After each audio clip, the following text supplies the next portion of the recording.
I'm going to start with introducing myself. I am AJ Traver Williams. I'm the Senior Director of Customer Marketing at SugarCRM.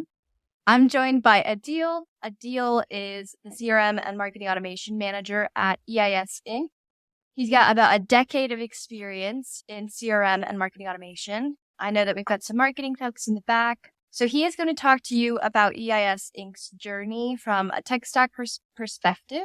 EIS joined Sugar in 2020 after leaving Salesforce, and within the last 4 years have integrated their ERP integrations, moving from 5 ERPs to 1, which is SAP. I know we've got some SAP users in the audience as well. And in that time, Aadil has joined and he's really taken over the implementation around CRM and has been driving the discipline and driving the user adoption as well.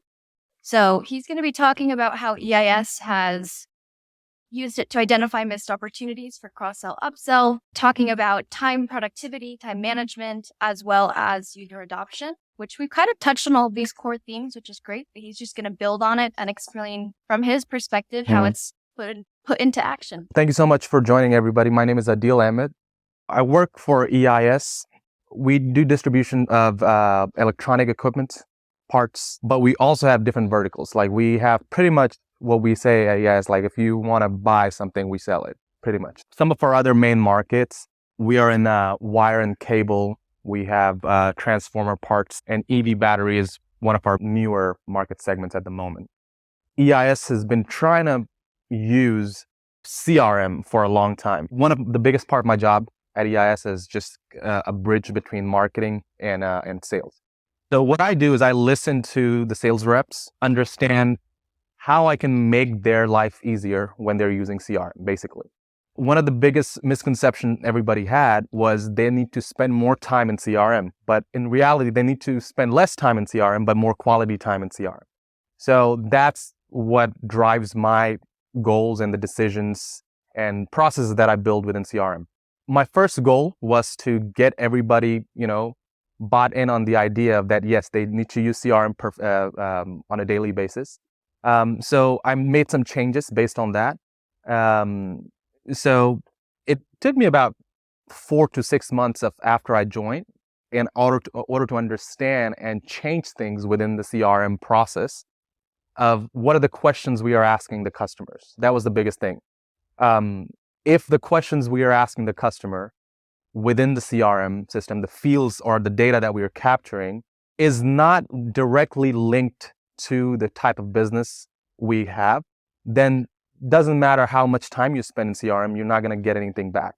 So that was the first thing we fixed, is to understand what was the pain points for the salespeople. What are the things that they want to capture, but the CRM doesn't allow them to capture right now because you don't have a CRM manager, so no one's looking at that data point. So changing some few things in there. And we built something called customer journey within Sugar. So whoever, if you have Sugar users in the house, like you know what customer journey is.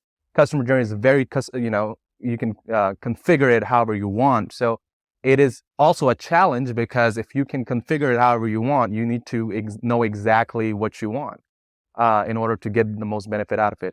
So trial and error. And now we have customer journeys for within EIS for different customer journeys for different segments within our market, and it all kind of ties in perfectly with all the questions that we ask, the fields, the data that we are capturing. That by itself gave our sales reps a lot of confidence in using Sugar. So we went from having about like less than 30% CRM utilization percentage to right now it's about 95%. And there are different ways to calculate it, of course. So how we calculate it is obviously how many times people are logging in, if they're putting in their opportunity correctly, if they're leaving opportunity hanging or past due. So those small things, no one was tracking it before that. So when we start tracking that, we realize now that people are the sales reps are actually getting trained properly. The CRM utilization has gone up. But the main thing I would say for us to get the CRM utilization up, which was the first hurdle, and after that you can do better things like You can, bring in sales eye and other thing. But if no one's bought into the idea of like, okay, this is going to work, it's not going to, take off. So the main thing what we did is got our CCOs and VPs bought into the idea of, that this is where we need to start monitoring stuff. So I built them some dashboards first. So they didn't have a license before. Got them licenses, build them dashboards of the KPIs they want to see. And those KPIs were now tied into sales directors' KPIs and then, sales reps' KPIs. So basically now you have a bird's eye view of if something is not getting done, the VPs and the senior VPs are going to know about it. So automatically, like, everybody wants to now be in CRM because they know that someone's really actually capturing, like, we are doing something with the data. Before it was like they're just putting in data, but we're not using it for anything. But so anyway, so that's how we got to the place where we're at right now. So yeah, that's where we are at the moment with the CRM utilization. So you've mentioned customer journey. Yeah. You mentioned driving adoption. You mentioned enabling your sales leaders specifically with visibility into sales productivity and what's happening in the business. Mm-hmm. I think the other piece of this is data, right? So yeah. You've driven up adoption and started capturing data. And I imagine that set the stage for you to be able to adopt something like Sales Eye. Exactly. But before we get into Sales Eye, can you talk a little bit more about how you're using Sugar from a day-to-day level, if you were maybe in the kind of similar to what Dennis said earlier, from the perspective of maybe a salesperson? Yeah, absolutely. So one of the best things that I like about Sugar is every person who has a Sugar license can look at a different dashboard. So they can look at things that should interest them. So one of the biggest thing we did was we gave sales rep us different dashboards to look at. So when they log into Sugar, they see different sets of reports. When the sales director log in, they see different sets of reports. And then VP log in, they see different sets of reports. So for a sales rep, we are capturing the whole journey of the lead becoming an opportunity and turning into the revenue. So what we do is one of the most successful thing is when a lead comes into Sugar, we track we have a UTM that tracks it, and then it automatically maps a field within our leads module. And then that leads module, if it's converted into an opportunity, it copies that same UTM into the opportunity field automatically. And then when it turns into actual dollar amount, now we know how much of that lead dollar that we have spent compared to how much revenue we have got. So by doing this UTM thing, we can segment out that we spend this much on, for example, this much on Facebook ads, this much on LinkedIn ads, and this much on Google ads. And so we can now see where these leads are coming from, and then how much of those leads are becoming opportunity. So within the opportunity module, we can also see how many of these opportunities are actually originated from LinkedIn ads. And then when they turn to dollar amount, when they get, actually the sales closed, then we can compare how much has been won versus how much we spent. So now we can justify where we need to increase our budget if we need to, or where we need to cut it, where we are getting quality leads from, where we are not getting quality leads from. So that, just having that data and actually presenting that kind of data in front of to the sales rep, because now they know that this is being tracked, the amount of data that they put in is much more accurate, because they know that if, by putting accurate data, this is actually going to bring them some information back. So I don't know if that answered your question, but that's one of the biggest things that made more people, our sales rep, go in Sugar and actually care about the data, because it was the hardest thing was for them to go in and care about what data they're putting in. And still, it's still work in progress, but they definitely care about the data, the quality more now than before. So that does set the stage, because now we have clean, accurate data in CRM. So now, kind of going along the same lines of what Dennis and Kevin were going demonstrating is now we've got ERP data as well. I know that you've just now recently invested in SalesEye. I believe you're mid-implementation, which is Yeah. exciting. Can you talk a little bit about what challenges arose that you're trying to solve for SalesEye and I guess what stuck out about the solution? Well, I mean, how we noticed it is obviously Kevin and Caleb was there at Sugar Connect last year. So I was there, and then we reviewed a bunch of different products that would complement Sugar. And then the only thing that really caught my eye was SalesEye, because it was basically answering all the questions without me even asking the questions, because those questions were in my mind, like how can we make things simpler for a sales user, for them to see the ERP data in a simpler way, because things like product mix or customer purchase history, those reports are nothing. It's not a new thing, obviously.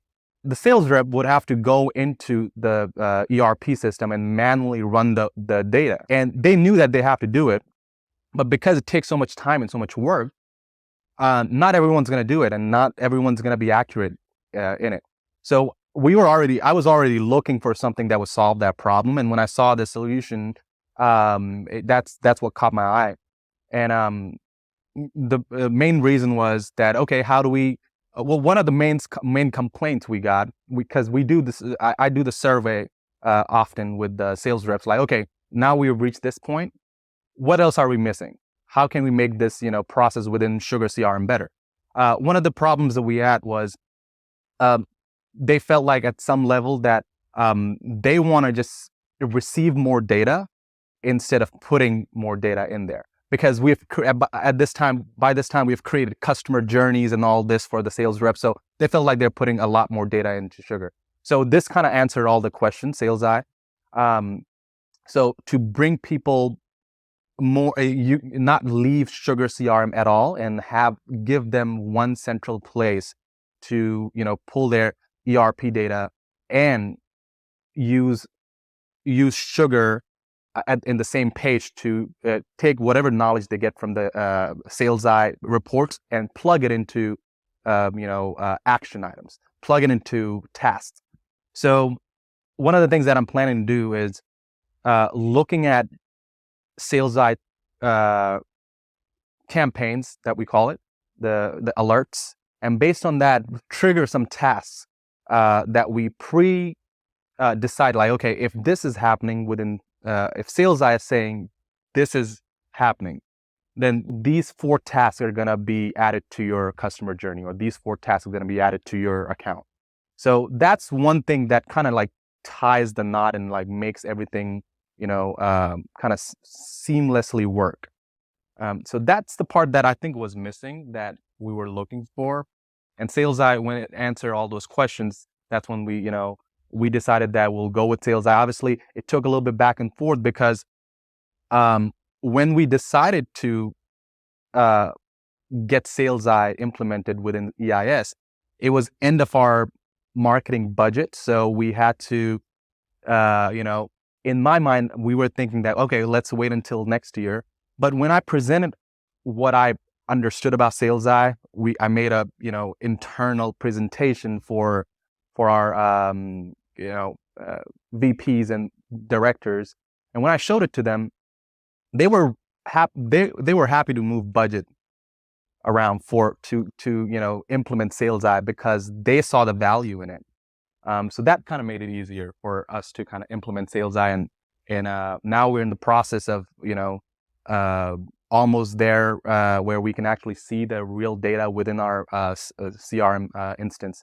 But we've already kind of trained our sales directors into understanding what are the data that they're going to receive. Just like what you just saw, we've done some demos with them, and they understand and they're excited about these are the things that they're going to be able to see. So I've talked about missed opportunities quite a lot. You mentioned that EIS is doing a lot of acquisitions. Can you talk a little bit about how you plan to leverage SalesEye and Sugar together for identifying those kind of missed opportunities, cross-sell, upsell, etc.? No, that's a big one for us. Like you mentioned, at EIS also acquires a lot of different businesses. For example, we in 2022, we acquired, like I said, EIS is electronics related products. We acquired Midpoint, which is they sell bearings. So we have this whole set of new accounts that are already buying bearings from us. And what are the places that we can penetrate into those accounts and sell them the products that EIS has, or the other way around. And also we have other verticals like that as well, not just midpoint. We have cables and other, like I mentioned earlier.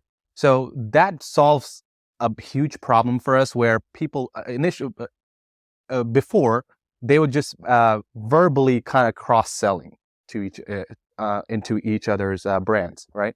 Because they would go to a customer and they'll try to check, okay, how many products are you guys buying from us, and try to understand, okay, what other products can we implement bearing products into this customer. But with having something like SalesEye can do this in the back end, the AI in it will do this in the back end, and then like Kevin mentioned, like if this provides just golden nuggets to the salespeople on their dashboard, that hey, the customer that's buying electronic items from you, this is the customer that can buy bearing from you at this point, based on the campaigns we set, based on the alerts we set. That makes it, takes it to the next level. Obviously it'll need some work from our end as well to implement that. But that's what we're most excited about, is cross-sell part. And that saves, the best thing is this, how much time it's going to save our sales reps. Because that's the number one complaint we get is they don't want to spend all their time in, putting in data in CRM. They actually want to be out there selling stuff. So by having these alerts in their dashboard, giving them a daily task of things to do or things to talk about to their customer, saves them a lot of time. And we're most excited about that. You've talked a lot about adoption, specifically CRM. Now that you've got your users putting data into CRM, I know you mentioned that you're looking forward to the added value that they'll be getting out using the solution in tandem with SalesEye. Can you talk about how you expect that to, I guess, ever increase the adoption for your sales team? Yeah, I mean, so initially the number of licenses we have, we are at the moment, we are testing out the core market of our company. And then if it's successful based on the KPIs that I'm going to measure within SalesEye, we're planning to extend the licenses to everyone within the company. Which will be outside sales and the inside sales as well. Which I think that's the goal behind it, is to have everybody's hand in it, and so people can live within SugarCRM every day. Does anyone else have any questions? From the time you signed the contract with SalesEye to the time it launched, how long did it take? So we haven't launched SalesEye yet. Within a month. We've just actually signed the contract about a month ago, and we are very close to getting it implemented. The issue within EIS at the moment is we had a huge lift of, we were updating some stuff in our own ERP, SAP. So the SAP team within EIS was, occupied with some stuff. So that was the pushback. But if they didn't have this task in hand, the whole thing would have taken us about a month to where we can actually use the data. And I also had the same question like you had initially, was how far back does it go? Like, is it usable on the first day? So that actually that helps us a lot, that it is actually usable on the first day. So yeah, from when you sign the contract and until when you can actually get something out of it, I think it's like within a month you can probably expect it. How many sales reps do you have? About 230. Both inside and out? Yeah. So combining inside and out, it's 230 sales reps. And all of them are in Sugar, and then they're managing accounts we're managing is about like over 150,000 different accounts. Would you say that you see a difference between how each sales rep team utilizes Sugar? Like, we see our inside reps using a lot more. Is that? So that's a big one for us, actually. So I was actually going to touch on that. So I'm glad you brought it up, because our different market segment, the opportunity cycle is very different. And that's very specific to our business, where some segments are very transactional, and some growth, like our growth market, it can take up to like 2-3 years to close opportunities. So to set KPIs, it's very different because now you have to have different, set of reports and KPIs that you're measuring for, the transactional business, and you have to separate that totally for your growth market. So yes, within Sugar, I feel like it makes it very easy to have different view based on who is logged in. We use that a lot. So based on who has logged in, and that takes the information's taken from the user module. So you can feed in the information like what market segment they belong to or what team they belong to. And then you can set different views on the record view. So now we're capturing different kind of data based on who is logged in. And for example, our growth market side, when they put in an opportunity, they don't see what the other people see. What they see is a 3-year rolling, like they need to put a SOP date, which is start of the production. They need to put in that date, and they need to put in the first year's value. And then it prompts them to put in the second year's date and second year value, third year date and third year value. And then when we do our QBRs, we actually build reports based on that. And so they are very separate from the rest of the team. So yeah, you can configure it pretty much how you want it. So you mentioned you're running campaigns and feeding the information back to the SugarCRM. Are those campaigns utilizing Sugar Market? Are they utilizing another mail server, or is it just like Facebook and LinkedIn ads? No, it's utilizing Sugar Market. That's another story that we can talk about with EIS. We had Sugar Market is obviously another tool. And 2022 and before, we had Sugar Market for a little bit, and then because the data in CRM wasn't robust, we were not able to take advantage of Sugar Market, so we let it go. And now we recently just brought it back because now the data is there. So we brought Sugar Market back. So what we do is, based on different reports that we see within the CRM system, we can add those accounts to a specific nurture campaign within your Sugar Market, and you can give that control over to, if you want, to the sales rep as well, because Sugar Market, you can do a iframe into SugarCRM. So if a sales rep wanted, let's say they have a chat with their big account today, and then they decided that, this person is actually going to benefit from this particular campaign. They can just go and add them to that campaign. And what Sales Eye is going to do, I'm very excited about that part as well, is based on different churns and different cross-sell opportunities, we can actually have campaigns pre-built within Sugar Market, and then just automatically add them based on what daily data is saying, instead of having sales rep going at it, or instead of marketing doing a whole analysis and going at creating a list and then adding it. So that part will automate it. How Sugar is getting lead at the moment for us is we're creating campaigns on every level pretty much, but most of our lead would come from Google ads or LinkedIn ads as well, but mostly Google. And we use our website as a landing page. We have a form on the website. So we initially had a bunch of different forms for different segments, but now we've decided we have one form, but then we ask questions within the form to decide where this lead is going to go to.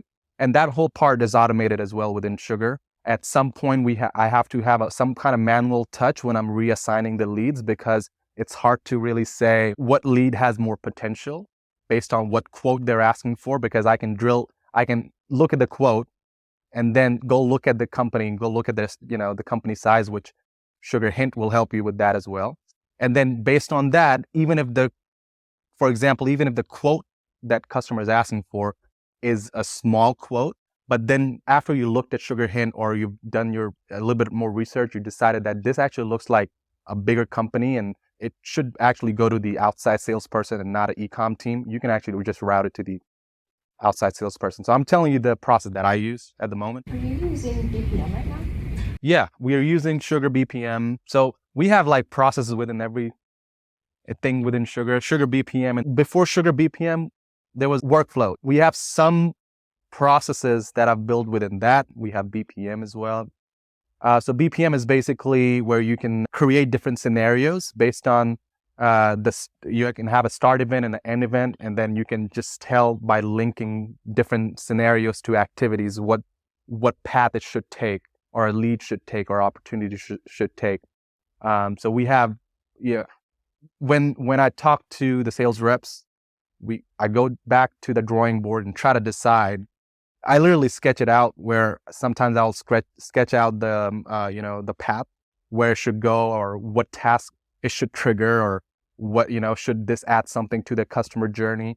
And then it kind of makes it clear that, okay, this is where we need to, add a BPM that could automate things. We also use a lot of the action buttons. That's actually very underrated, I would say. A lot of times you can do a lot within the action buttons, because then you can just create something in the back end that this should happen when you click this button. So that will save the sales rep a lot of time as well. So for example, like clicking this button, it'll copy all the similar data that is in the lead into opportunity. That could be one example, instead of them going and copying, pasting it.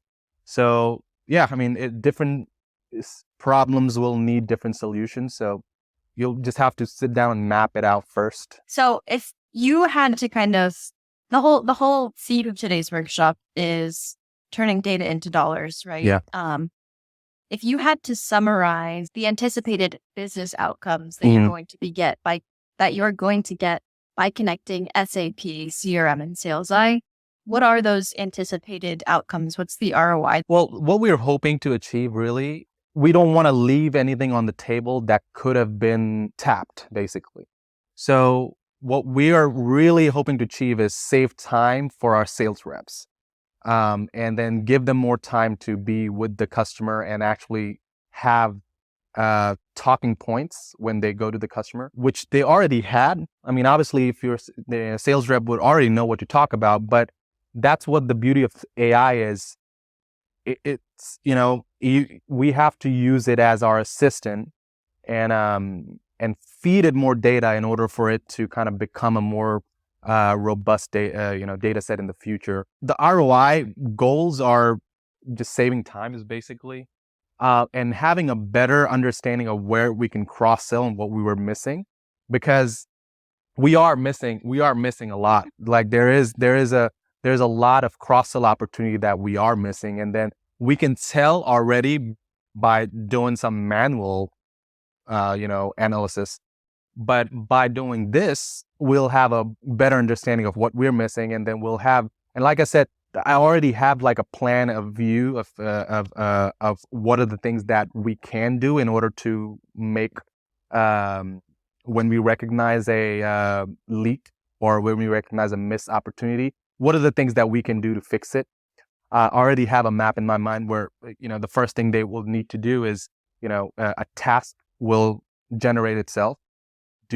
Call the customer, have a conversation, have a field open up to jot in what was the outcome from that call, and then that customer will also get added to a specific nurture campaign.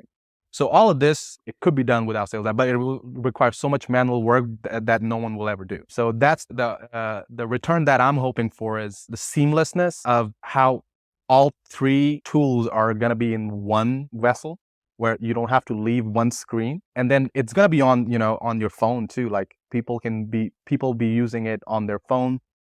So this will save them the sales rep a lot of time. And that's the main goal, is to save them time. I don't know who said this, but complexity is the enemy of execution. I should Sounds start. smart, right? Yeah.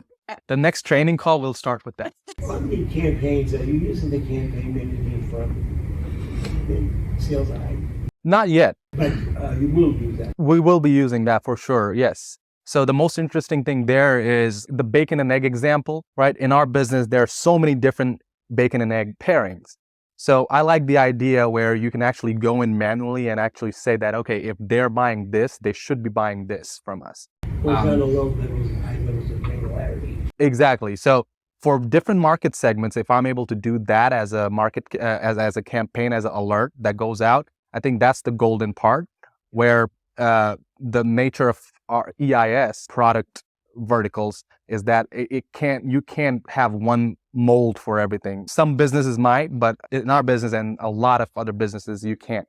So I think that's the golden part here is you can mold a different way for different market segments. Okay, what does everyone care about more, scalability or maintaining data in different systems?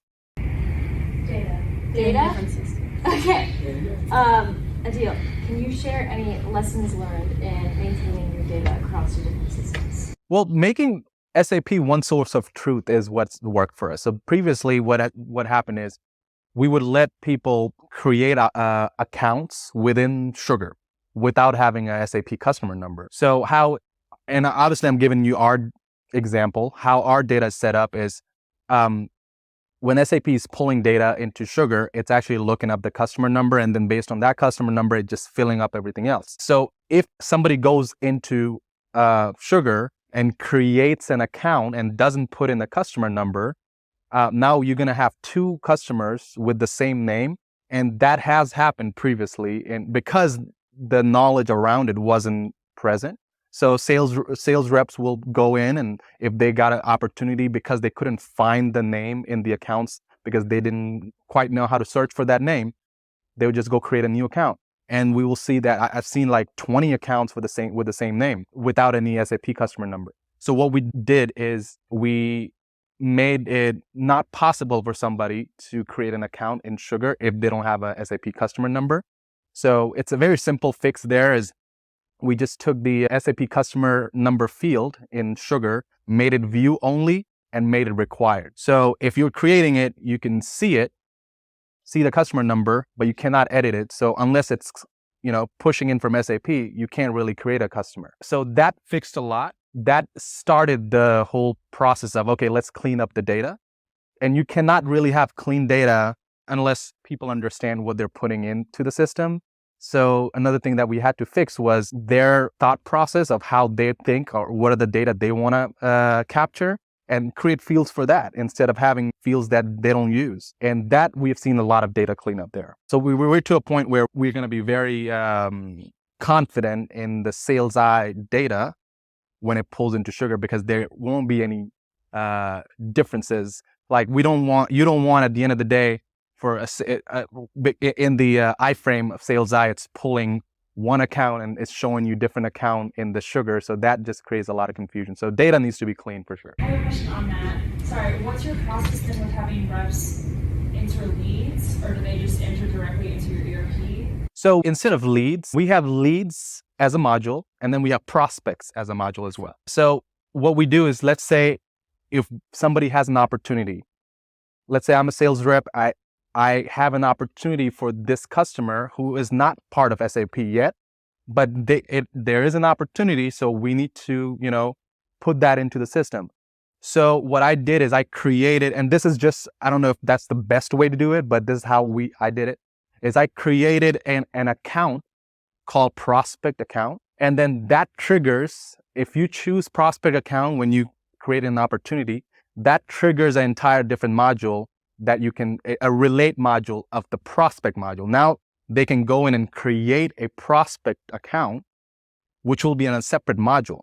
So that doesn't interrupt the inflow of SAP data at all, because we've kept that prospect module separate just for prospects. So now you can have an opportunity that's connected to a real account, but it's called prospect account. You can have the name, and I've also put different kind of questions that you're going to ask for prospects. Now, people who are creating accounts for, without SAP number, they can still do that, but it's going to be under prospect. Okay, they're in the prospect account. Now there's an order. Yeah. What happens to the prospect account? You can turn that into a real account. What happens is you got your opportunity. All this what the sales rep has to do is go into the opportunity, take the prospect out, and just add the real account, because now the inflow is gonna have the real account in the accounts module. Do you have a target for the sales ad campaigns in terms of how much you guys want to increase your sales for the first year? Ooh, that's a good question. I mean, not in the dollar amount value, no. Because if we put a dollar amount value, I think at this stage for our set of users, I think it will not be justified because I don't know how to measure that dollar amount yet. But from the usability point of view, yes, I do have, in my mind, I have set goals where this is how much they should be using SalesEye in order for us to consider this a successful integration. The dollar amount part will come, I'm sure, when people start using it. We'll sit down and reevaluate and see, okay, this is how much we should be, maybe like in the first quarter, this is how much cross-sell we have captured. Based on that, I can predict how much it should be in order for us to be successful. But I said before that, it's probably not going to be that accurate. So set a benchmark first. All right, so we've got to wrap it up because we've got a shuttle to catch. But before we do that, can we just give Aadil a round of applause, please? Oh, thank you guys. Thank you so much.